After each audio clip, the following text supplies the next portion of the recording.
Welcome to Conference Highlights, recorded in front of a live audience at an evidence-based perioperative medicine, that's EBPOM conference. EBPOM are world leaders in perioperative education, so why not join us at our next meeting with a special discount for Top Med Talk subscribers. Look us up on www.ebpom, that's EBPOM.com. Top Med Talk. Right, everyone, good afternoon. I hope you've enjoyed your lunch. It's always a pleasure to introduce a session afterwards, and hope that everyone will be suitably excited and stimulated to stay awake, and no buffet syndrome here. The afternoon session is going to be on quality improvement, which should be really quite a splendid session led by some leaders in the field. The first speaker is going to talk on leadership in quality improvement, and that's Carolyn Johnston, who's a consultant anaesthetist at George's, and is involved in the Royal College Quality Working Group, as well as Quality Academy at St George's. And of special importance to her here, I understand that she's known as a Northern Ireland person permanently living in England, which apparently is an acronym I'm not supposed to repeat up here. So without further ado, Carolyn.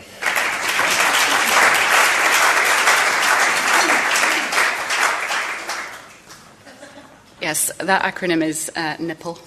So, thank you very much. It's lovely to be in Dingle. I'm a Dingle virgin, which sounds all wrong, but I'm very much enjoying it. So I'm going to talk today about the development of the Royal College of Anaesthetists Quality Network, and a little bit more about networks in general, which has been the word of the day so far, hasn't it? There are no shortage of networks around the place. This is just a few of the ones that I'm involved in, either closely involved in or loosely involved in, and many of you will be too.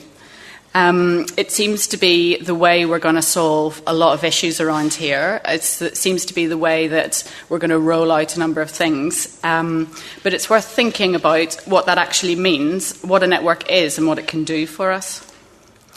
So many of these networks will have very different structures and functions, but this bit of research from the Health Foundation, they're going to feature a lot today, talks about what a network actually is. And so the agreed definition of a network there is that a network should have a common purpose, so we should all be gathering around the same common issue, some kind of cooperative structure, and I'll talk a bit more about structures. You need a critical mass of people, so 2 people isn't a network, and maybe 10 people is, or 20 people are, depending on what you're doing. You need some kind of collective intelligence within that group, so some kind of sharing of the collective intelligence that you can make the best use of the connections that you have. And you need some kind of sense of community, so that the people in that network are able to communicate with each other and work with each other on behalf of each other and know each other in some way as a kind of collected community.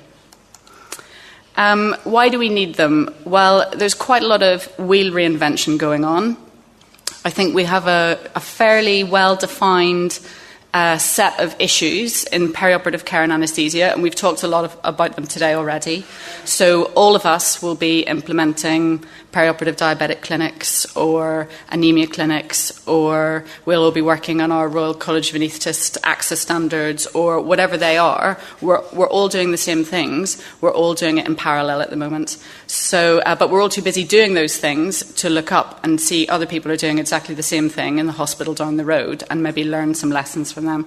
So there's a lot of parallel wheel reinvention happening. The other reason we need networks is because it's incredibly frustrating to do quality improvement. It is annoying, it is attritional, it results in quite a lot of wine being drunk.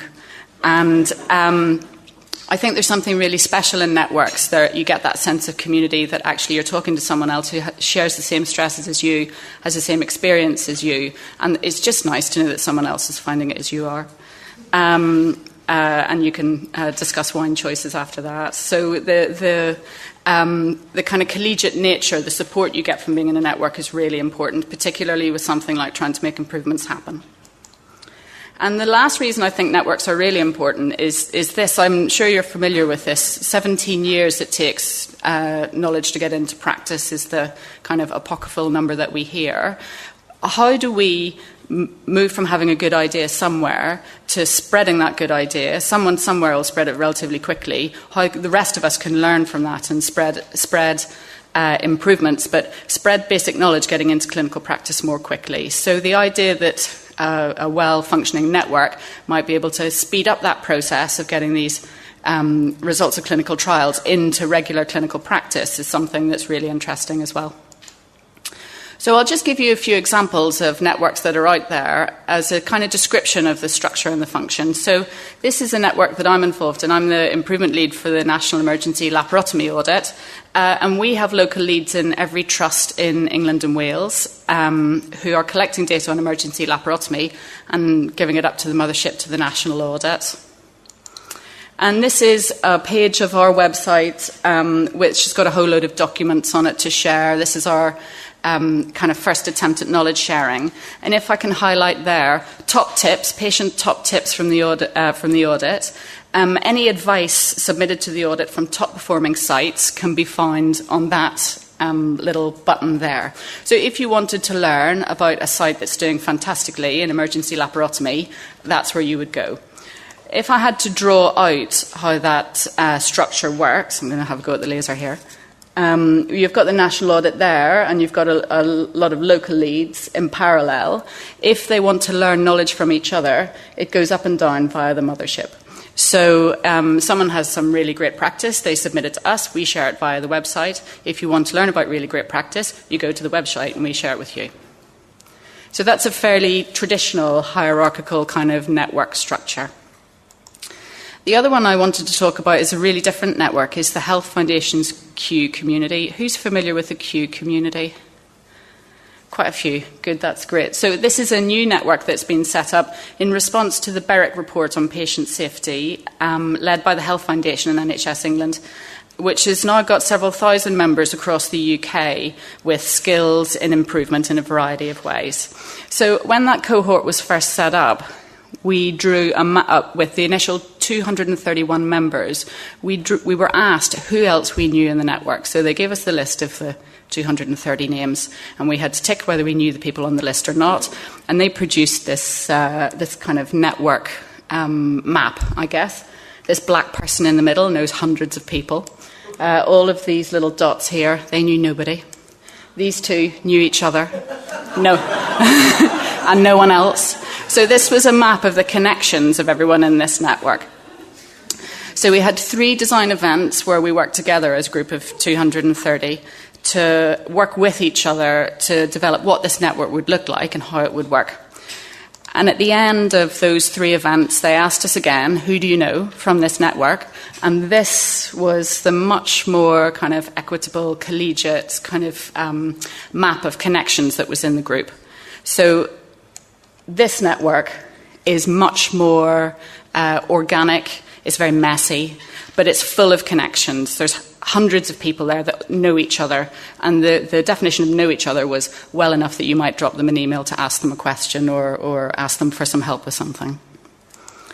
So what is the purpose of these 2 different shapes? So this slide is stolen from Helen Bevan, who writes a lot about these things. This traditional structure here, the kind of NELA-type network structure, is often in our organisation, these would be divisions. This would be the medicine division, the surgery division. It's designed for divisions. These structures don't talk to each other directly. They are divided by the structure. Whereas this kind of more collaborative, kind of spider's web structure, it looks strikingly like the picture of the Q community, doesn't it? Is designed to connect the people in the network. So they're very different structures, deliberately so. And the structure on the right is much more effective at making the network work as a collaborative, sharing kind of a body. So we're moving away from what we traditionally had, which is this kind of quite anatomical approach to how we might shape something, so that we have kind of standardized pathways and designs and so on, into something that's much more messy, and you would call it a physiological approach. So you're not looking at what the shape of something is, you're looking at how it functions. So the focus is on how people connect with each other, the outcomes of what they do, rather than the kind of pathways or formal roles and responsibilities. So you're really focusing more on behaviours and connections, which is how human beings work. And this is mirrored by another piece of work which talks about the new kind of leadership that's needed in this kind of much more complex environment, where people don't have power through being high up in the hierarchy and driving innovation from the top, but this is much more kind of a shared purpose between every member of the network. It's kind of more viral, more grassroots driven. It's very open and cooperative, and it's based mainly around relationships rather than transactions. So the potential benefits of us doing that as anaesthetists are that we could spread improvements much more quickly. So that might be that we visit each other. So guys from Southampton here, we visited when we were setting up our surgery school. Portsmouth came and visited us recently. So these visits are happening already. That we might share resources with each other, policy, drafts, slides, patient information leaflets, whatever that might be, and collaborate together. We also know that it would be really important to help local departments, particularly trainees, access QI when they move. So trainees report the main barrier to doing these things is time. And I think if you're going to move to a department and it's already teed up that there's projects ongoing and you can take part in that, it really helps them to meet some of their learning requirements around quality improvement in a foreshortened time scale. And then, of course, importantly, to give each other a bit of help and support when the going gets tough. So we surveyed the membership of the Royal College of Anaesthetists and found that there was really good support for this idea. So over 90% of members agreed that it would be good and it would be helpful, and the majority were quite keen to take up some kind of role. It's probably not surprising to you that they said the main barriers to them doing that were time, but actually a lot of them, they thought the main barrier to them participating more in QI and in a network was that they didn't have the training. So that's something that we can address quite early. We went back to this paper, again from the Health Foundation, a piece of original research they did on leading networks. And it gave us a couple of really core principles that we want to work by. So we set out very early that we should look to share power and leadership across the network. It shouldn't be a hierarchical kind of structure. That really what we were about was reciprocity and exchange between members. So I may share some resources with you and you may share some resources with me based around our common purposes. Importantly, for the network to work, it must meet members' needs. And so we look at why would we need another lead for another initiative in a department. Why would someone put their hand up to be part of this network if it wasn't meeting some kind of needs for them? So there's airway leads, there's POM leads, there's quarks, there's research leads, there will soon be a patient safety lead. Why would someone want to take this role? To me, the answer is fairly clear. The reason why they'll take it is because it's helpful and useful to them, and it'll ultimately save them some time because they'll be sharing with each other.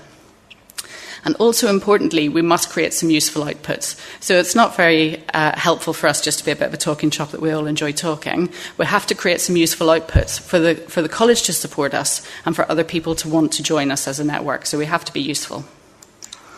So our first steps, we've recruited regional leads in most of England, Wales, Scotland and Northern Ireland, one or two regions not represented yet. And we've had a network leadership development day, which I'll come on to. So we have a lead for each region. We have agreed a common purpose, so a kind of purpose statement. And we've started collaborating on some tasks. So we've written a bulletin article together, and we're in the process of kind of co-creating our job description for local leads, that kind of thing. And our plan is to recruit local leads in every trust in England, Northern Ireland, Scotland and Wales in the coming months. So it's coming to you soon. And it's based around this diagram from the Health Foundation is if you remember back, the purpose of or the definition of a network, that we coalesce around a common purpose, that we're looking to get critical mass of people harnessing some collective intelligence and building the community together. So this is the model that we're working to. I mentioned network leadership support. It was a really interesting thing for us, and that was Ramani Steer, actually, to have that day where we sat down with someone who was an expert in this area and talked about the different kind of skills you need to be a network leader. So you need to kind of really facilitate connection between other people. That idea of creating a kind of commonality amongst people is really quite a different way of leading that people have done before. So that was a really helpful day for us to kind of coalesce around our purpose. So where do we go from here? What could we do? What could we do with this network? In its simplest form, we could just coordinate some training and some peer support for people. And I think that will be an early task for us. With our local leads, we're going to have some questionnaires that go out that ask them what kind of QI activity is going on with them, what QI training opportunities they're aware of. So at the very least, we'll create a map of what's going on out there and what people can get involved with locally. We could help people to share best practice solutions fairly easily, be that as written protocols, be that as other bit of paperwork. We could help trainees to hand over improvement work as they move through rotations so that these bits of work that take a long time are sustainable outside the usual August to August timescale. Or we could help scale up successful local work and spread innovations much more quickly. So examples of some of these in practice with other networks. This is the sharing hub from NHS Improvement, which is fairly dry and quite NHS improvement-y. But there's also one by the Academy of Fabulous Stuff, which sounds much more woo. And that's more of like a wiki where people kind of share their good ideas and their innovations. So some of this is happening already in other networks. There's spreading up local improvements. This is the Aussie Toolkit to building a handover. So that's come out of Australia. So it's not a handover, but it's a toolkit of how you could build a better handover process. So you could spread a good initiative elsewhere more quickly. Or we could work even on something like a breakthrough collaborative series. So I mentioned the emergency laparotomy audit. They've actually now rolled out a national programme through the academic health science networks to build this kind of collaborative process. So rather than local leads working in isolation, they'll come together and share their experiences and their best practice with each other directly. Our final lesson, and the point I was going to leave it on, is a little bit less positive. We expect rough roads ahead. We expect some fluctuations in engagement, and we expect some fluctuations in our impact. And we know that we'll need to have quite a bit of adaptability to survive and for this to work in the long term. What works now might not work next year. And so I think by kind of co-designing this and working in a very collegiate, cooperative way, we're best able to kind of bomb-proof ourselves against any troubles we have in the future. Thanks.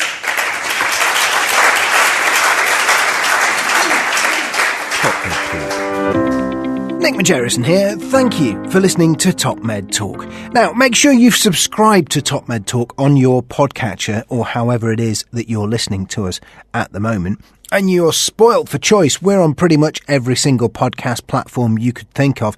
So make sure you've subscribed. Make sure you've engaged with us on social media, Twitter, Facebook, LinkedIn, YouTube.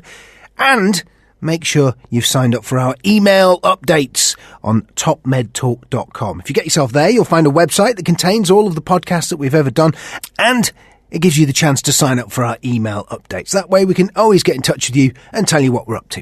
Oh, and while you're online, check out ebpom.org/meetings. While you're there, get excited about EBPOM London 2019, the London Perioperative Medicine Congress. It's on July the 2nd, and it's one of many meetings that EBPOM organises around the world in order to communicate the perioperative medicine message. Have a look, ebpom.org/meetings.